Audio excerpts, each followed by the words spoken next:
For Unit 6 on the first day, we're going to be spending a lot of time talking about symbols and notations and some basic definitions that you should know coming in the door. Our first definition that we're going to talk about today is a point, and according to the definition, a point is nothing more than a location in space. When we name a point, we name it with a capital letter P, so if at any point in time you see a capital letter anywhere, you will know that that is representing a point. A line is a set of points that go on forever in both directions. And you can see in the picture here, we have a line that's drawn, and point A is somewhere over here because the capital letter A is sitting next to it, and point B is some point over here because the capital letter B is sitting next to it. When we name this line, we would name it with 2 points that we know are on the line, and we will put a line symbol over the top of them. Notice the arrows at the end, which are indicating that this line does pass through points A and B, but it keeps going in both directions. The third definition that we're going to talk about is a line segment. Please notice that it is a piece or a part of a line that has 2 endpoints. So on the line segment, CD, we would represent it with capital letter C and capital letter D. C and D are the endpoints, where it starts at C and where it goes to D. And we know that there's a difference between the notation for the line segment and the line because we don't put arrows on the end when we name a line segment, indicating that it starts at C and goes to D. Our next definition is array. An array basically has a point on one end and it goes forever, passing through the other point that's named. So somewhere we have point F that's sitting over there, and we would name this ray as ray EF. Let's try that again, ray EF, and the arrow goes over the part of the letter that continues on forever. Even if your ray, by chance, happened to have its endpoint here called G, and it went in this direction through a point called H, we would refer to this as ray GH, because when we write a ray, the first letter that you see underneath the ray symbol is always the one endpoint. So the symbol is always pointing to the right, no matter which direction your ray is pointing to. The next definition is for an angle, and an angle is basically formed by 2 rays that have the same endpoint. So in this particular case, endpoint B defines one ray when it passes through point C, which is out here somewhere, and endpoint B defines another ray when it passes through A, which is out here somewhere. So you can see that basically there's 2 rays that connect at point B that form this angle. More importantly is the fact that the angle is not really those rays, it's the space in between them. The wider the space is in between them, the further apart they are, the bigger the angle. In this particular case, I can call this angle either angle CBA. The angle goes from C to B to A, or I can call it angle ABC, where the A and C are in the reverse position. Or in this case, I can just call it angle B because there's only one angle B in this picture. Sometimes you have to be a little bit careful with naming an angle with one letter if there's more than one angle with that vertex. Please notice that in this case, if you name it with 3 letters, the vertex is always going to be in the center of the 3 letters that are naming that angle. If we go on to the next definition, it's a right angle, and this is an angle whose measure is 90 degrees. And you can see that they put that little symbol in there to indicate to you that that is a right angle, and you're supposed to know every time you see that, that angle measures 90 degrees. So if we were to give this vertex a name, let's say R, point R, we could say that angle R, or the measure of angle R, is equal to 90 degrees. The next definition is for a straight angle, and with a straight angle, it's an angle whose measure is 180 degrees. In this case, let's call it S, is the vertex of the angle, and the arms of the angle, or the 2 rays that make it, leave from point S the common endpoint and point in opposite directions.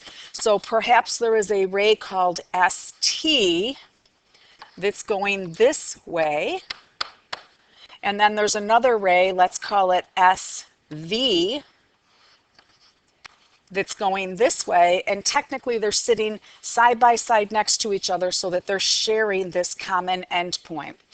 The 180-degree angle is either on the top or it could be the 180-degree angle that's on the bottom. So while it looks like a straight line, we're really talking about the space between one ray and the other ray with respect to the angle. So in this case, the measure of angle VST is equal to 180 degrees. The next definition talks about an acute angle, and in an acute angle, it has to be an angle whose measure is less than 90 degrees but greater than 0, and we can see that this is an example of that. The next definition is an obtuse angle, and in an obtuse angle, what we know is that the angle should be more than 90 and less than 180, and here's an example of one angle. Maybe perhaps this is 130 degrees if I was to make up a number. Adjacent angles are two angles that are sitting next to each other. It's very important to note that if angles are adjacent angles, they absolutely must share a common vertex.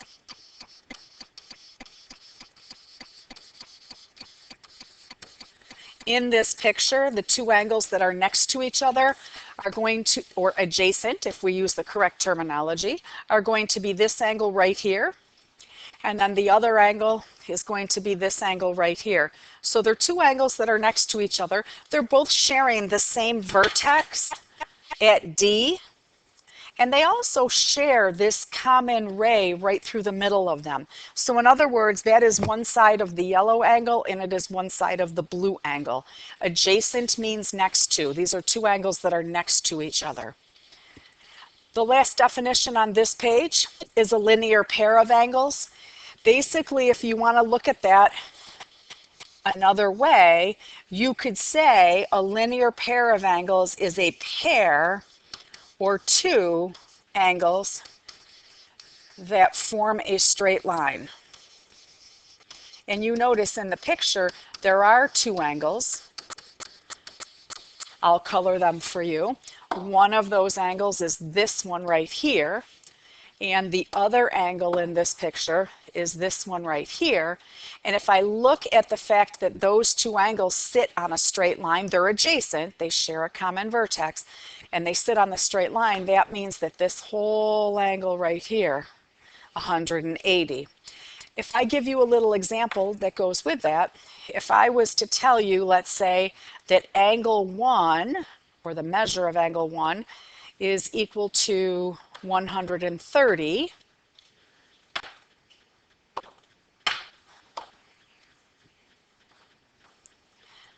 and I asked you what the measure of angle 2 is, and I call this angle 2, you would know that the measure of angle 2 is going to have to be 180 minus whatever that 130 was for the other part, which is going to give you 50 degrees. So two angles that sit on a straight line are going to add up to 180 degrees. On the next page, we have a picture that's given for us, and in this picture, we have some letters there. Please remember that when you see a capital letter, it's telling you that there's a point nearby. So there's some points nearby.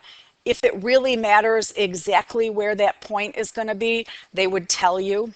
This point L is representing the intersection of those lines. So sometimes you may see the points actually put there. If not, then they're there somewhere. And if it really matters where they need to be, they're going to tell you. So when I look at the directions for this problem, there are 8 questions that I need to answer, and they're all referencing this particular picture. So question number 1 says name 2 lines. Well, I know that if it's a line, it has to have an arrow on both ends. And when I name 2 lines, one of the lines that I'm going to name is the one that's here, that passes basically this whole entire way like this.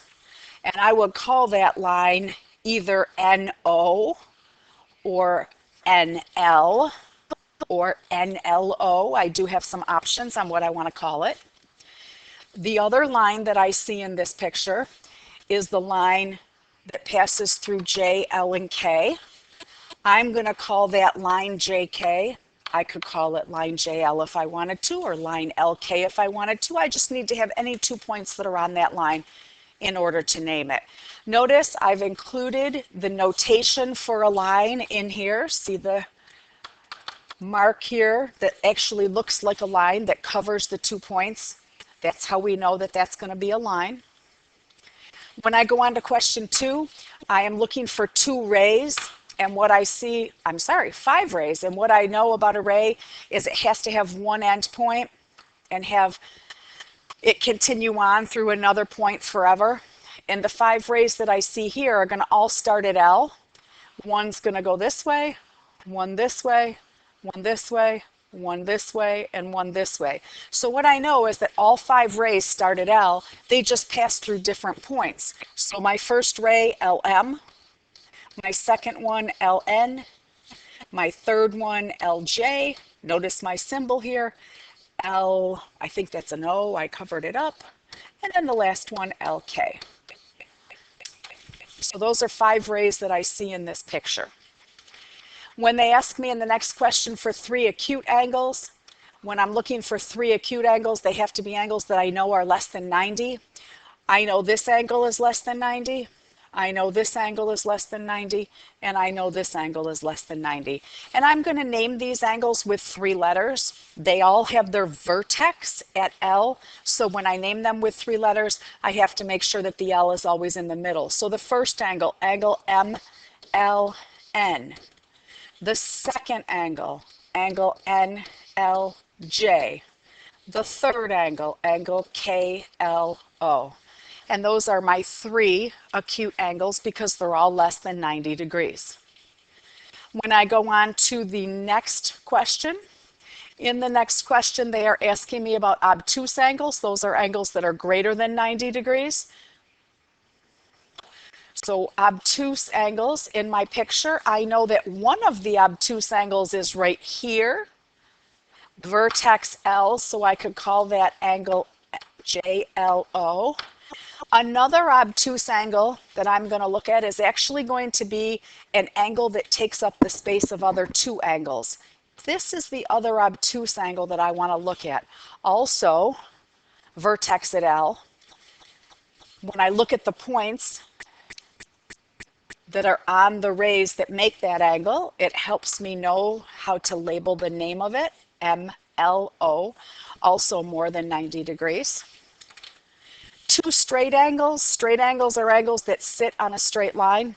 One of my straight angles is going to be the one here, vertex L, one arm this way, one arm this way. So angle JLK. And the other one is going to be an angle that sits on this straight line here, vertex L, passing through O, L, and O. I think I said O for this, that's really an N. So angle NLO. 2 right angles in this picture. You may look at this picture and say, well, I only see 1 right angle, and that is true. But if there's a right angle on this side formed by these 2 rays, there's also a right angle on this side formed by these 2 rays. So in this picture, there are technically 2 right angles. If you see the right angle mark on one side, then there's going to be a right angle on the other. So one of my right angles is angle MLK, and the other one angle MLJ for my 2 right angles. Number 7 is asking me for 2 adjacent angles. Adjacent angles are angles that are next to each other. So as long as I can find 2 angles that are next to each other, I'm doing what they're asking me to do. So if I looked at this angle here and this angle here, they share the common vertex at L and they share a common ray between them. So those would be 2 adjacent angles, angle MLN and angle JLN. The next question is talking about a linear pair of angles. Those are 2 angles that sit on a straight line. And if we need 2 angles that sit on a straight line, we essentially need to look for a straight line. Let's suppose this one.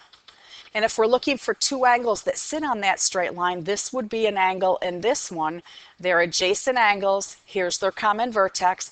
And when I line them up next to each other, they sit on this straight line. So if I go back now, and just erase that so I can write them, I'm going to refer to this as being the straight line.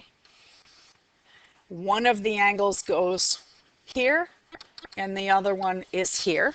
So they are a linear pair of angles, angle NLJ and angle OLJ. If we go ahead now and look at question number 9, a little bit more specific. They've got a little bit simpler of a picture with a question that goes with it. And in this question, they're telling us that angle ABD is 55. ABD is going to be the angle that's right here, and this is 55. They also tell me that angle ABC is a right angle. And if angle ABC is a right angle, then what that means is that right here is a right angle. And they're asking me to find angle DBC. That's this angle right here. Please remember that every time you have a right angle, it's 90 degrees. So essentially, I have a 90-degree angle, and part of it is 55 degrees. So to figure out this missing part here, the angle DBC, I can take the 90 for the total and subtract the 55 away to end up getting that missing angle measure is 35 degrees.